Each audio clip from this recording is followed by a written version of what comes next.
Hi Libra, this is Jeffrey. This is Ripecolor. This is the reading for the first week in January, the 1st through the 8th. Welcome. Happy New Year. Please like, subscribe, share, comment, press the bell for notifications. I offer IET, which is a healing modality. The information is below. I also describe it more in detail on my video, the Guadalupe video. I don't know what I call the whole thing, to tell you the truth. East of the Virgin, Guadalupe. And I also offer private readings. I'm doing one question reading, about 10-15 minutes for $30. If you're interested, it's below. I also offer, longer, like half-hour readings or an hour readings. And your little message is, so it's like I've been trying to manifest something all day, right? And it's like I want to receive something, and then I received something else, and it was exactly what I needed. It's a little bit, so my little metaphor is like a little kid. It's like, I want a bicycle, right? And it's Christmas or the birthday or whatever. And then the aunt or the grandparent shows up with something other than a bicycle, and they're like, but actually is exactly what they needed. They actually, in a way, like it more. You get them a science set, or you get them a coloring book, or I don't know, whatever. And it's like, oh, this is actually just exactly what I needed, right?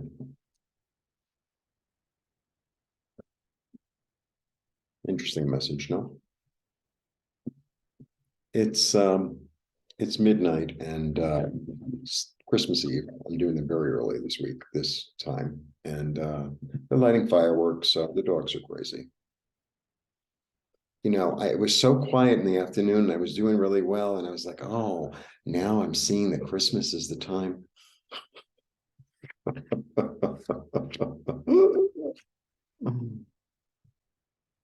So this is interesting. So we start with the 9, and 9 is attainment.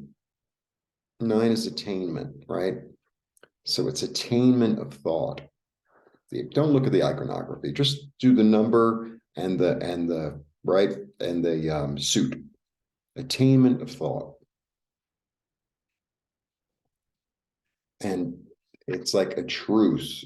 Sometimes it's like, oh, give me clarity. I really want to see this for exactly what it is. And then you get it for exactly what it is. It's like, okay.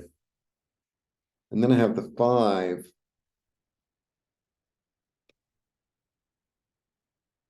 And the 5, it's change. It's a change in emotion. But, there's a sense of grief in this one. I mean, this one's like anxiety, and this one's kind of grief. You hear the fireworks. I feel bad for the dogs because it freaks them out. It kind of freaks me out too, to tell you the truth. Um, Look how freaked out I am.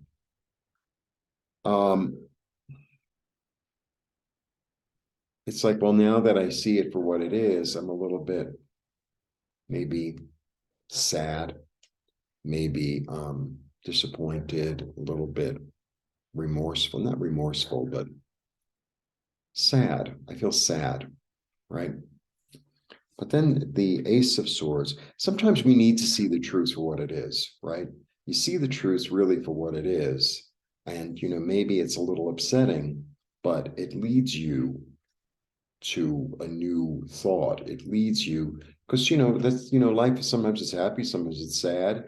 But, for me, I like to stand in the truth. I really do. I like to know really exactly where I stand, exactly what's going on, not a fantasy, not my illusion. There's no illusion in this card. There's no illusion, right? There's a clarity that comes through. Okay, that's how we begin the week. And maybe, in the clarity, well, so this new thought leads to creativity, leads to generosity, leads to allowance, ease, a new idea, a pregnancy, right? She's pregnant. And so pregnancy doesn't necessarily always mean with child. Pregnancy is a new idea, a new concept, a new a new brainchild. Interesting reading. Oh my, 10 of Swords. So maybe it's like you got really clear about an emotional situation. You got really clear about a relationship, or really clear about the way you felt about something. Is it, I can't tell because my vision is not great. Is that better? And then when I watch the video to see if it's clear, it's like it looks clear, but for me, it doesn't look clear. All right. Sorry. So the 10 is the end of a way of thinking. So it's like maybe I became really aware of my thinking. Maybe I became really aware of an emotional disappointment. And I've decided to let go of that way of thinking. I've decided to move on. I've decided to allow it. I've decided to allow it. Because sometimes, we're so busy trying to avoid what we think or what we feel.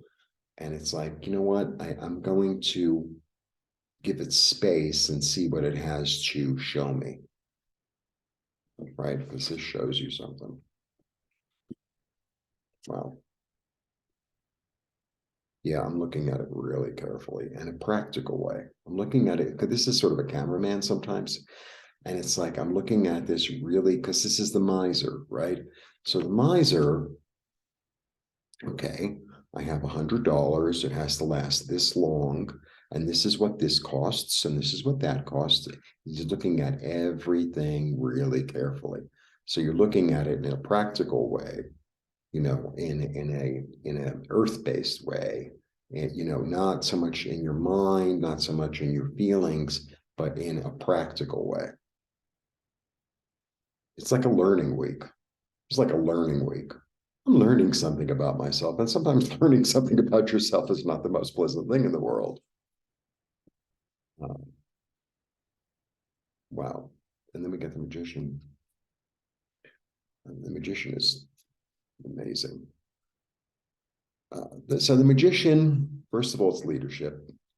Second of all, it's this energy of manifestation. Very verbal. Very has everything he needs. Knows when to use what tool. Knows how to use them well. Is connected to heaven. Is connected and understands the eternity of being a soul. Of being a soul, the eternity of being a soul, and understanding that we go through and looking really carefully and understanding that sometimes there are moments of grief or of loss or of misunderstanding, and understanding that thoughts change, right? And new revelations come. And when a thought changes and new revelation comes, it's like, well, maybe it's time to change my action. Maybe it's time to use another tool. Maybe it's time to look at this carefully and glean the experience, the lesson, the message. Look at this. I love this card. 6 is perseverance. It's perseverance in one's passion. It's perseverance in one's excitement. It's also I call it the Hollywood card. The energy of the 6 of Wands is this energy of being beloved, of being admired, of being supported, and of being free. And of being free. Wow.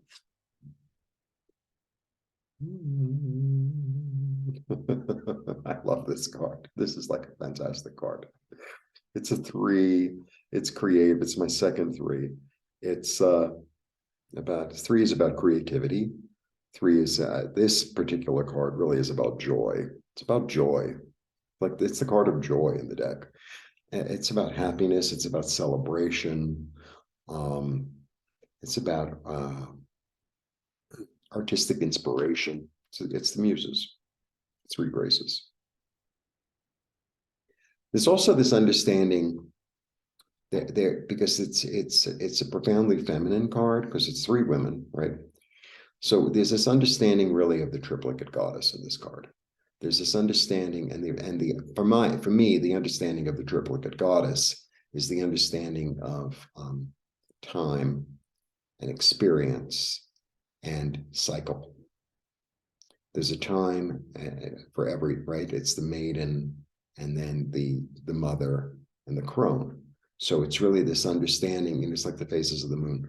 So it's this understanding of sometimes I'm inexperienced, but fresh and excited, say. And then you're in the middle and you're, fertile and loving and comforting. And then you're the crone, which is about wisdom and ancient knowledge. And there's a certain acceptance there. There's a certain, seen it before, seen it before. So I feel like the whole reading is like this understanding of there are times to look carefully. There are times to let go of thought. There are times to grieve or to be upset. But there's also, it's like all in 1 week. It's like, it's almost like a year reading. But there's also times to be creative and fertile and manifest. And you're supported through the whole thing, because we have the 6. You're supported through the whole thing. It's really lovely, actually. Look at that. Meeting oneself. Meeting oneself. Meeting one's higher energy. Meeting one's guardian angel. Meeting one's mirror. So because I talked a lot about dark and light in a way today. And it's like the light meets the dark, and the dark meets the light, and there's a healing and a combination between them, and a fusion, it's like DNA. It's a fusion, and so this is a fascinating symbol. So it really is the symbol of DNA, but it's also the symbol of healing. Of healing. I can't remember his name in Greece. The doctor one. I can't remember. I'm sorry. And it's interesting how that symbolism also shows up in ancient Mesopotamia. Like, that's how old the symbol is. And it's 2 snakes. The snakes are about wisdom, right? It's almost in a certain way. Now I'm really going off on this occult thing. It's in a certain way. It's like the tree of life and the tree of knowledge, right? And the 2 of them make a whole, like dark and light, man and woman, night and day, grief and prosperity, right? Fascinating. What a lesson. It's like a whole thing. Yeah. Not allowing yourself to be like, open your mind up. Open your mind up, right?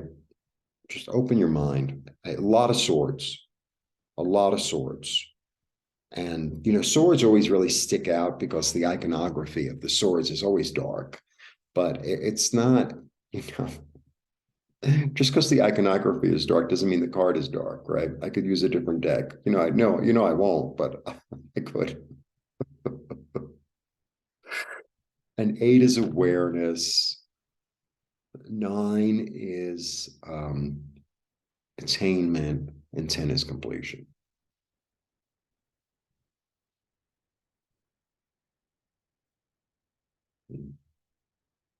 I don't even know what to say. First of all, it's Raphael. And Raphael is the healing angel. Second of all, it's about rebalancing. He's the alchemist. And what alchemy does is that they take the dark and the light. I'm really going down this road. They take the dark and the light, and they burn them both down to their essences, and then recombine it and form a third thing. right? We'll talk about creativity. And, alchemy, the understanding of alchemy is taking lead and making it into gold. But the spiritual understanding of what alchemy truly is taking this thing that you're stuck with, right? It's lead, it's heavy, it's not particularly useful, it's kind of poisonous, and then you make it into gold, which is like valuable and luminescent and reminds us of the sun, but that's what the alchemy is, like a spiritual understanding of taking these things that kind of bog us down and kind of are not very pretty, and boiling it down, right? And then making it into something valuable, and desirable. What a reading. Holy moly. All right, here we go. And that's what like that gift was about. It's like, well, I really wanted everything to be perfect and shiny and new and comfortable and lovely. And, I wanted a Cadillac and I wanted a fur coat and diamond bracelets.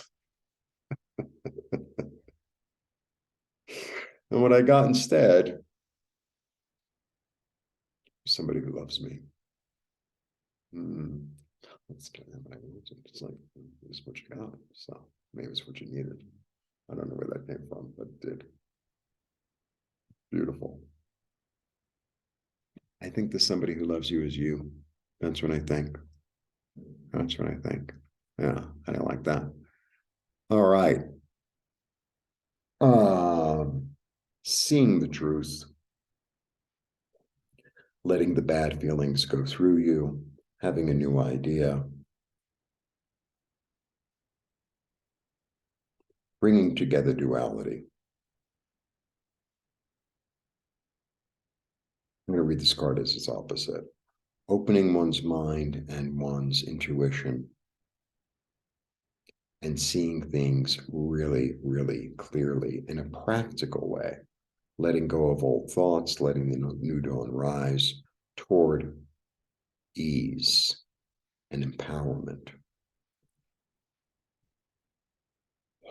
Understanding your eternity and being able to manifest what it is on earth because you have all the tools, you are supported in joy, in celebration, in artistic inspiration. Oh, I didn't even describe this card. And this is temperance. And temperance, so it's Raphael, it's rebalancing, but it's also, there's an energy in temperance of fulfillment. Fulfillment, right? The order was fulfilled. What a reading. Holy moly. All right.